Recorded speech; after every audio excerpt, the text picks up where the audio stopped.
মমতা ব্যানার্জি আর অগ্নিকন্যা নেই, আর অগ্নিকন্যা নেই। চাকরি চোর মুখ্যমন্ত্রী হয়েছেন, আর অগ্নিকন্যা নেই। এখন তার একটাই ডেজিগনেশন, চাকরি খেকো মুখ্যমন্ত্রী বাংলা থেকে দূর হও। নবান্ন অভিযানে গর্জে উঠল রাজ্য সরকারি কর্মচারীরা। বকেয়া ডিএ, স্বচ্ছ নিয়োগ এবং ঠকাবেন না, এই স্লোগানে উত্তাল রাজপথ। এদিন রাজ্যের নানা প্রান্ত থেকে সরকারি কর্মচারীরা ভিড় জমিয়েছেন রাস্তায়। উদ্দেশ্য একটাই, আর নয় প্রতিশ্রুতি, এবার চাই হকের অধিকার। রাজ্য কোষাগার থেকে বেতনপ্রাপ্ত শ্রমিক, কর্মচারী এবং শিক্ষাকর্মীদের যৌথ মঞ্চের আহ্বানে আয়োজিত হল নবান্ন চলো অভিযান, যেখানে উঠে এলো তিনটি স্পষ্ট দাবি। প্রথমত, অবিলম্বে বকেয়া মহার্ঘ ভাতা বা ডিএ প্রদান করতে হবে। দ্বিতীয়ত, স্বচ্ছ নিয়োগের মাধ্যমে শূন্যপদ পূরণ করতে হবে। তৃতীয়ত, অস্থায়ী কর্মীদের স্থায়ীকরণ করতে হবে।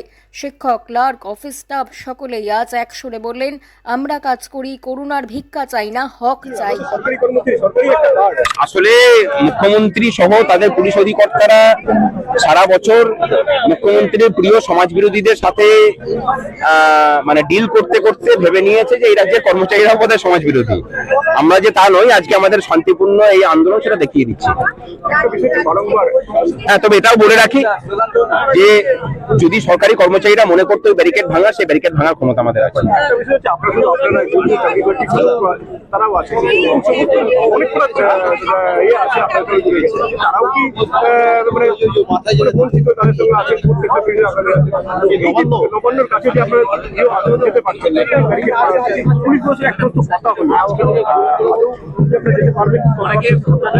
দেখুন, যাওয়ার তো প্রয়োজন পড়বেই না যদি সমস্যার সমাধান হয়ে যায়।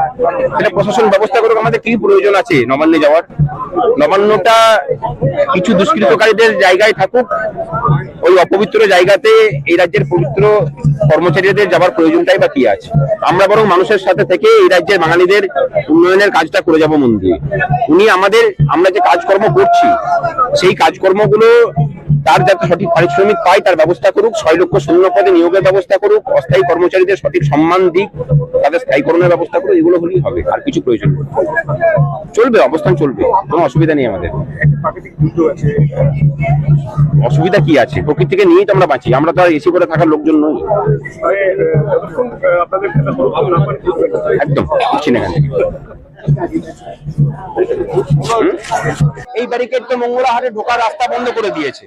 সুতরাং হাইকোর্টের রায়কে উল্লঙ্ঘনের কাজ কারা করছে? আমরা করেছি নাকি পুলিশ প্রশাসন নিজে?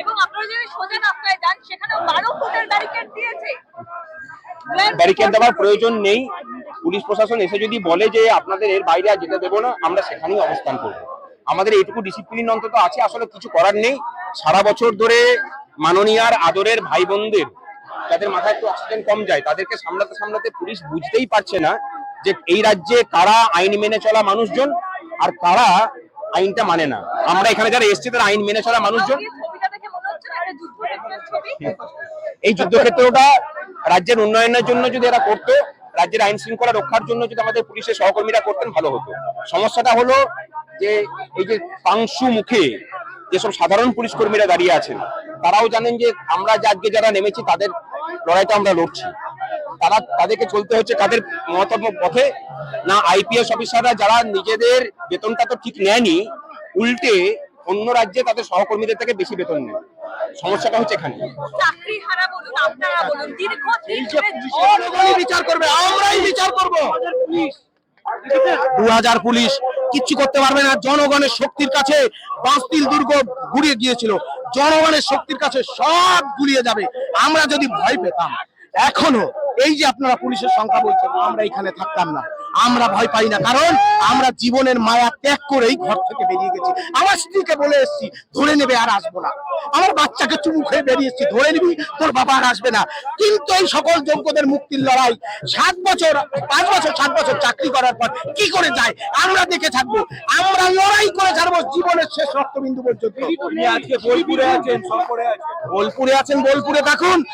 উনি ছাড়া, মুখ্যমন্ত্রী ছাড়া আমরা উঠছি না। কোনো ভয়, কোনো ভীতির কাছে আমরা নতি স্বীকার করে যাব না। কোনো বেআইনি নয়, জনগণের রাস্তা।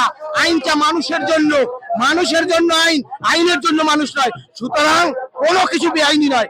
যখন সাধারণ মানুষের কোনো যখন অসুবিধা না হবে, ব্যবসায়ীর যখন এখানে কোথায় দোকানপাট আছে, কোথায় কোথায় অ্যাম্বুলেন্স আছে, অ্যাম্বুলেন্স আমরা আটকাই না, কোন অন্তঃসত্ত্বা মায়ের গাড়ি আমরা আটকাই না। তাহলে কিসের অসুবিধা? এই রাস্তা জনগণের রাস্তা, জনগণের জন্য আইন। ভগৎ সিং বলে গেছে, মনে নেই?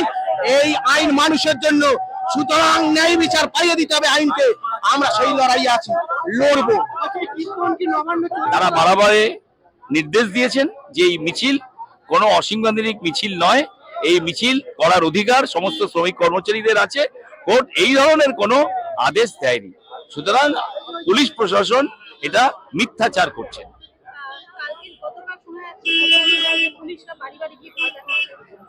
ভয় দেখাচ্ছেন, ভয় দেখাতে পারেন, ভয়তে আমরা ভীত নয়। হাজার হাজার সহকর্মী কর্মচারী তারা গোটা পশ্চিমবাংলা থেকে আসছেন, নিজেদের বিচার চাইতে আসছেন, পরিবারের জন্য বিচার চাইতে আসছেন। আর সরকার যে তন্ত্রকতা করছে, প্রতিদিনের বেতন মারছে, লুট করছে, চুরি করছে, সেই বেতন মর্যাদা ফিরিয়ে নিয়ে আসার জন্য গোটা রাজ্যের শ্রমিক কর্মচারীরা আজ এককাট্টা হয়েছেন। ওই পুলিশ প্রশাসন বাড়ি বাড়ি গিয়ে ভয় দেখালেও তা উড়িয়ে দিচ্ছেন সরকারি কর্মচারী।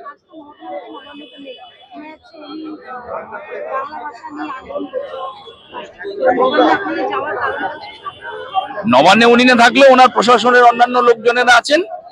14 তলা, 13 তলা, 12 তলা জুড়ে ওদের সমস্ত মানুষজনরা রয়েছেন, মন্ত্রিসভার অন্যান্য লোকজনেরা রয়েছেন, চিফ সেক্রেটারিরা রয়েছে। ওরা যদি মনে করেন আমাদের সাথে কথা বলার সুযোগ তৈরি করবেন, আমরা রাজি রয়েছি। আমাদের দাবি দাবা নিয়ে তাদের দরবারে গিয়ে আমরা কথা বলতে চাই, তার জন্যই তো এই কর্মসূচি। আমার নাম দেবব্রত রায়, আমাদের পশ্চিমবঙ্গ যৌথ মঞ্চের প্রতিনিধি আমি।